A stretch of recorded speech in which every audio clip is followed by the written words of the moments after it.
All right, fair ladies, fellow gentlemen, my name is Erik Voorhees, lover of liberty, founder of Shapeshift.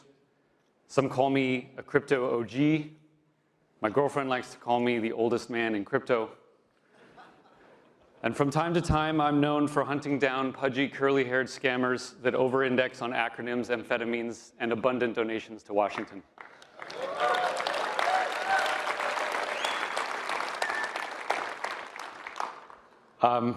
I was asked to give a little talk about why we're here, why we are in this industry, why we are in this place. It's an honor to have this opportunity.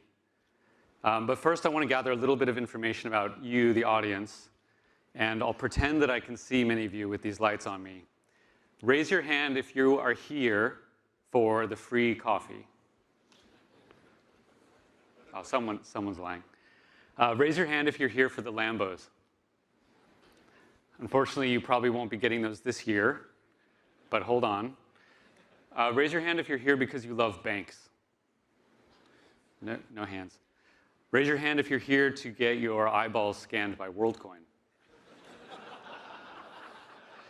Raise your hand if you're here to celebrate KYC or other forms of wholesale spying on innocent people. All right. Raise your hand if you're here for a rebellion. All right, there's some hands. That's why I'm here. I'm here for a rebellion. Peaceful, for sure, but no less revolutionary. And as I was working on this speech, I realized that the theme was going to match the name of the event, permissionless. I love this name. It's one of the best words that captures the essence of our industry. It is radical, it is rebellious, it's non-compliant, it's American. And as the oldest man in crypto, let me remind you that this all began about 15 years ago with the invention of Bitcoin. And why was that moment in time important? Why did it matter back then? Why was Bitcoin interesting? It was interesting because it was permissionless. Bitcoin invented permissionless money. And with the invention of smart contracts on Ethereum a few years later, we had all the tools we needed to build an entirely permissionless financial system. This attribute is revolutionary. And this attribute, more than any other, is the essence of crypto. The attribute is imbued in all good projects in this space. And if something is not permissionless, we should consider it, at best, as a stepping stone to that which is. But isn't it interesting that being permissionless has been so novel and so difficult to achieve? Isn't it interesting that in the realm of money, before crypto, all movement of funds required someone's permission? You may say that cash is permissionless, but not if you're sending it across any distance. Try moving $10,000 across a border, and you will be swiftly reminded of the permissions that are imposed on you. No, cash is not even permissionless, and for all its virtues, it is receding from society. So thank God that a permissionless form of digital money was invented, because it happened just in time. But why does this all matter in the first place? Consider that essentially all action in the economic sphere requires money. And in a world where most people struggle to put food on the table, the economic sphere is literally the arbiter of life or death for billions. Most people don't have the luxury of working toward their passion. They work, they toil, they transact because they need to live. Thus, money is fundamental to our human existence. And because of this, we should care about its quality, we should care about its character, and we should care who controls it. The permission is often subtle, but it is ubiquitous. Every time you pay with your card, you're being granted permission. It appears as though the permission is simply whether you had enough money, but in reality, there's another, much more insidious layer of approval taking place. The bank, the financial institution, the government, numerous parties all along the line, strangers to you, people you will never meet, bless each of your transactions. And you don't notice because permission is usually granted. So long as you behave, citizen, the permission will be there.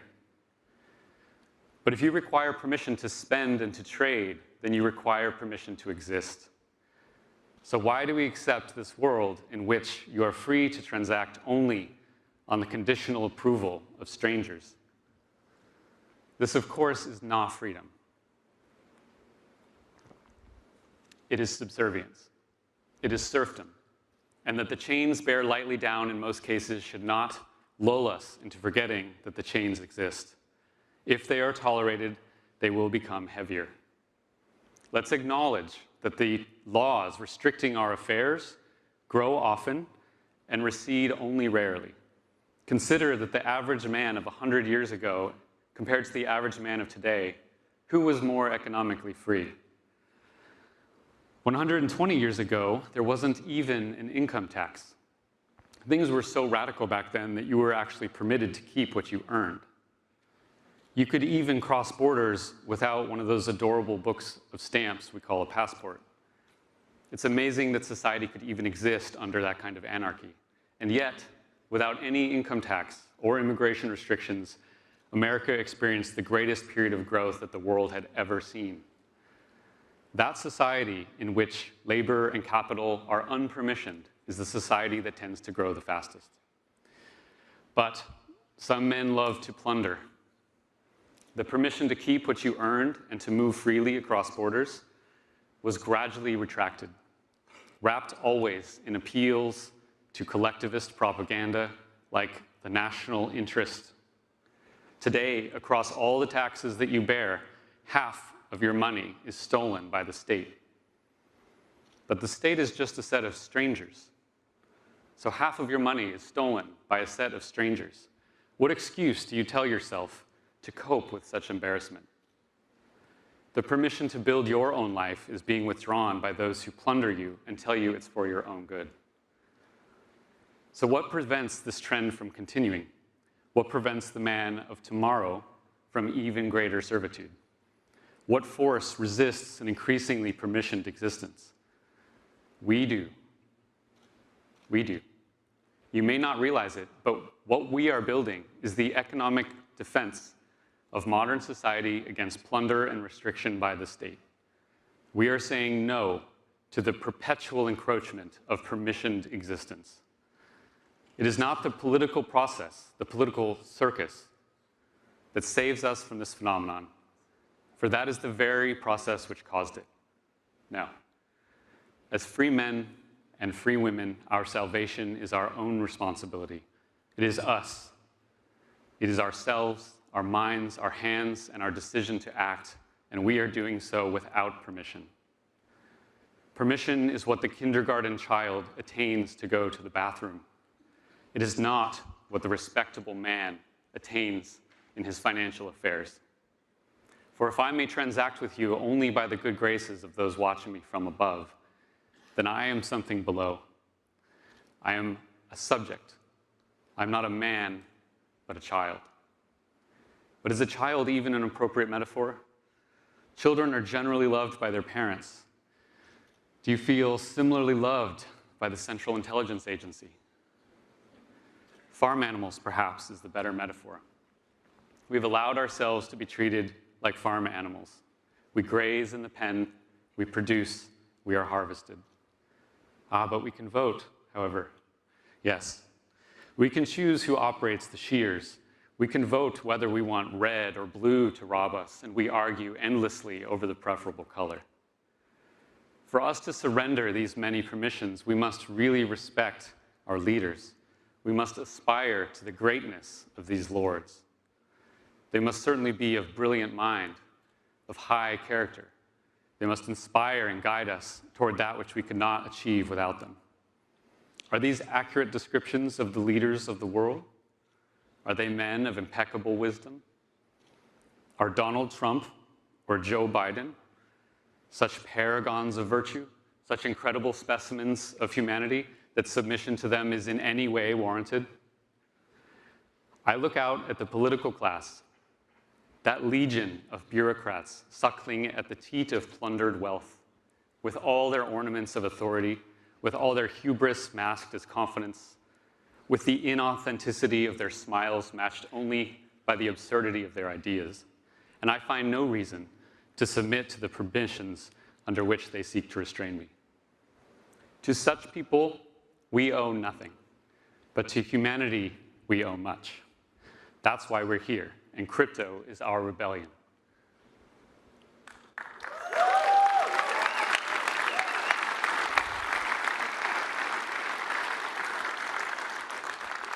Crypto is our rebellion. It is a rebellion against a system that is unworthy of its authority. It's our rebellion against coercion and servitude. It is our rebellion against the economically ignorant, the endlessly imperious, and the ethically impotent.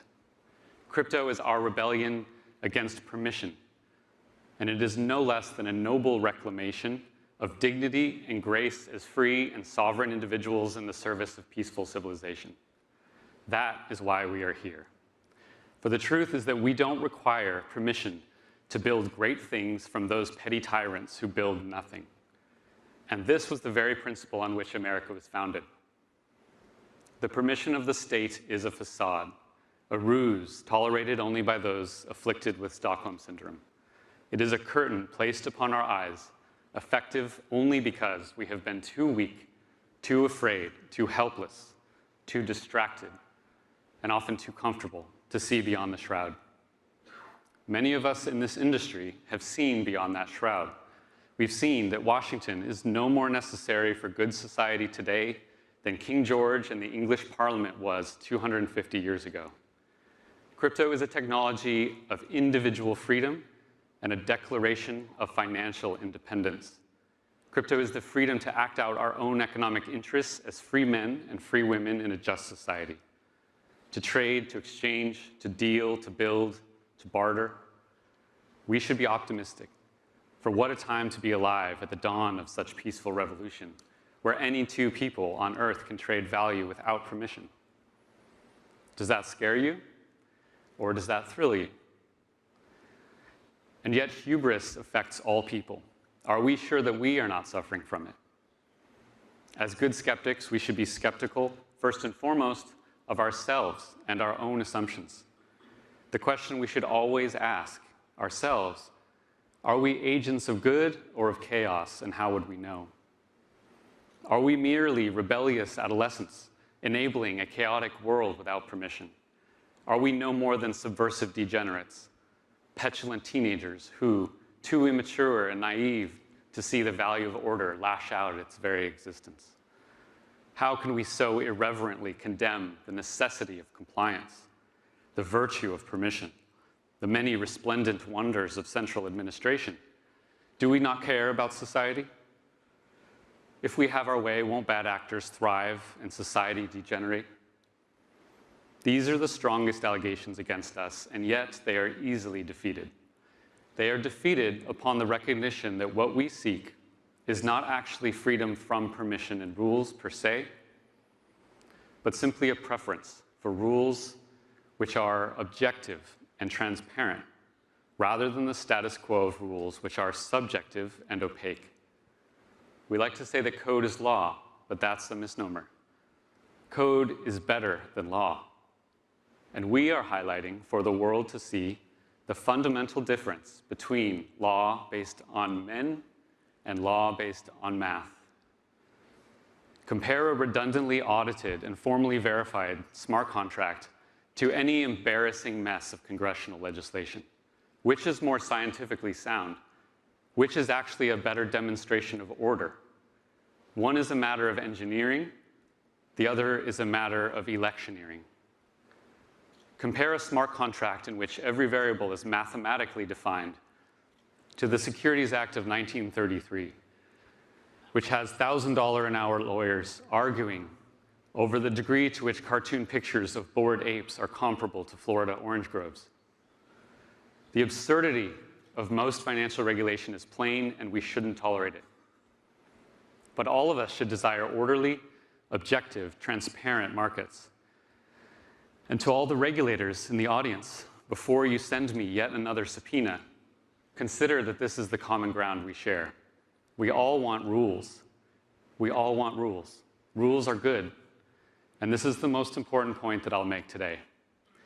The traditional financial system is built on the rules of men rather than the rules of math, and society can do better.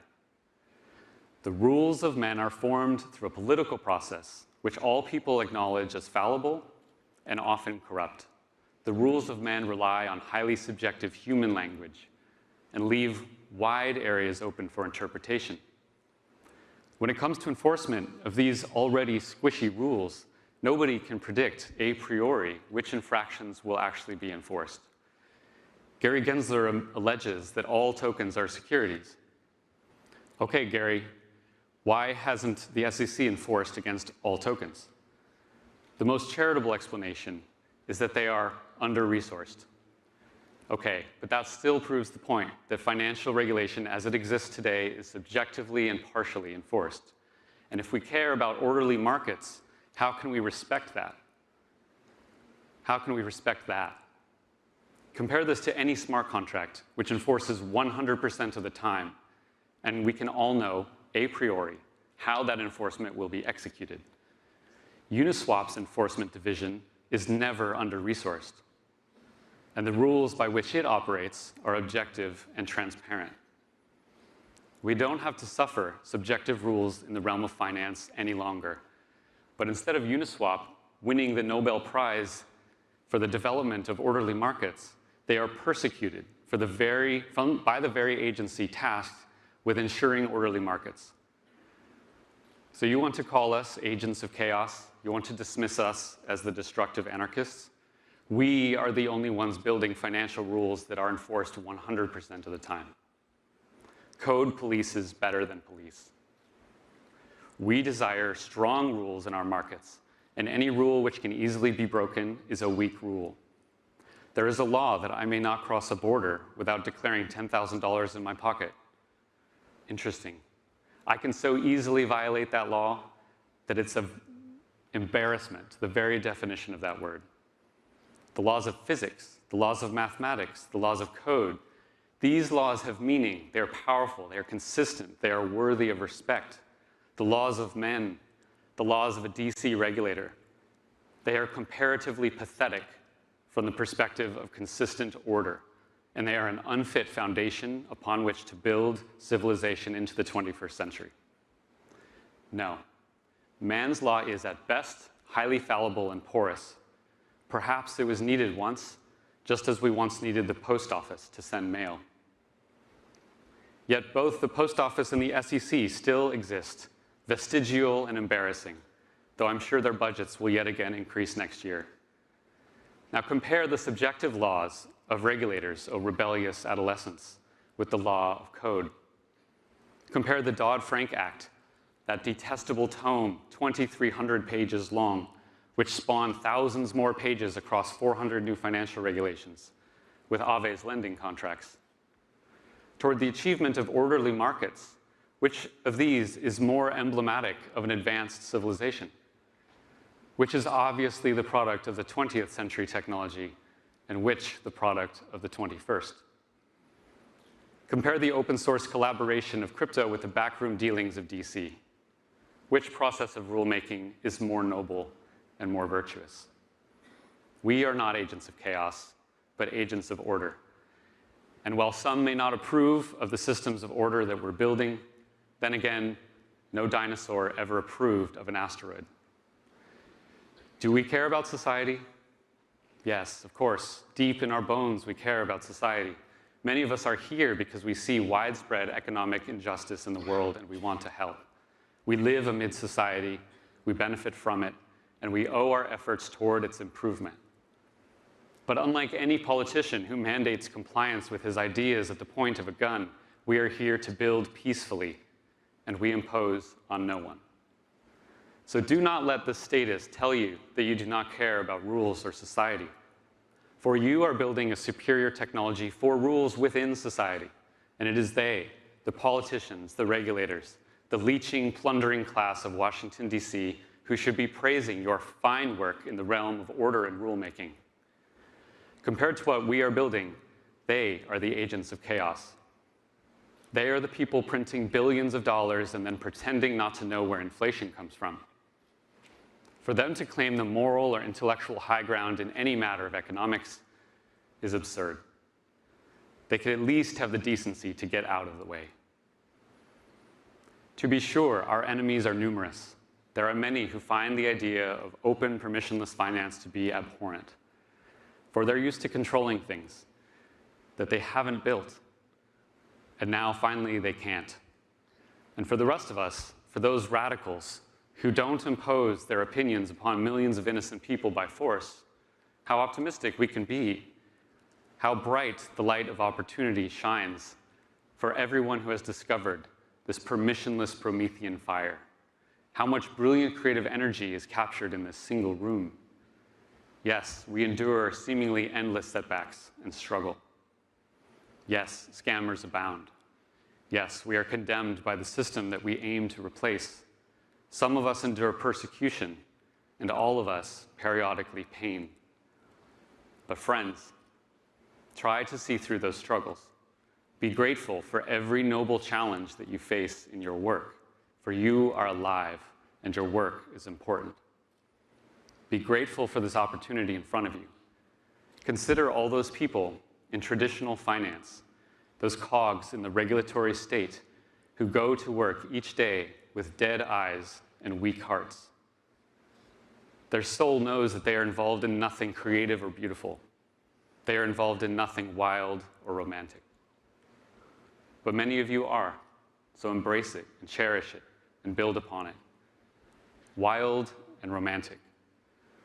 These words still define the heart of crypto. And in a world of bureaucratic, soul-crushing absurdity, where society seems to be eating itself, grinding to dust all those who dare stand as individuals against an arcane apparatus, this wild and romantic heart of crypto still beats block by block with unrelenting ambition. Stand tall and remember that you are neither slave nor serf. In America, the common man is the noble. So act like it. Be men and women of vitality, integrity, and of proud disposition. Be the pioneering industrialist and reflect the nobility of that role. Build with intention and see through every form of lowly interference, especially if it comes wearing flags and demanding tribute. Any regulator can submit a pull request. That they don't is telling. The traditional intralegal financial territory was lost long ago to the political circus. So now we venture into a new territory that we've built extra-legal and permissionless. Here in this new land, west of the old, we admit only a subservience to moral virtue, to mathematics, and to the awesome power of open, composable, immutable code. In our audacity, we build things and force them on no one. And we have invented, not just on the clean whiteboard of imagination, but in the dirty cauldron of real engineering, the world's first and only transparent, objective financial system for all mankind. We built it without $1 of tax money, and we built it without permission. Consider what it means to be in opposition to this development, to be opposed to objective, transparent rule sets and voluntary association among consenting adults, to demand the compliance and submission of peaceful people at the point of a gun. Examine those who act like that, and you will discover where those enemies of humanity so pitifully lay. They are done ignoring us. They're certainly still laughing at us, and they've obviously started to fight us. But we will win, ethical arguments aside, because man is a capitalist creature, and capital flows where it is respected. Like water, it flows where it may. And as the permissions of the fiat system constrain and strangle, so our open, decentralized alternative stands ready to receive it.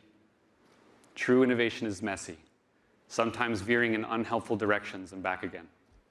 But capital will flow to well-ordered, decentralized finance as water flows indelibly to the sea, and both will happen naturally, and both will happen without permission. Thank you.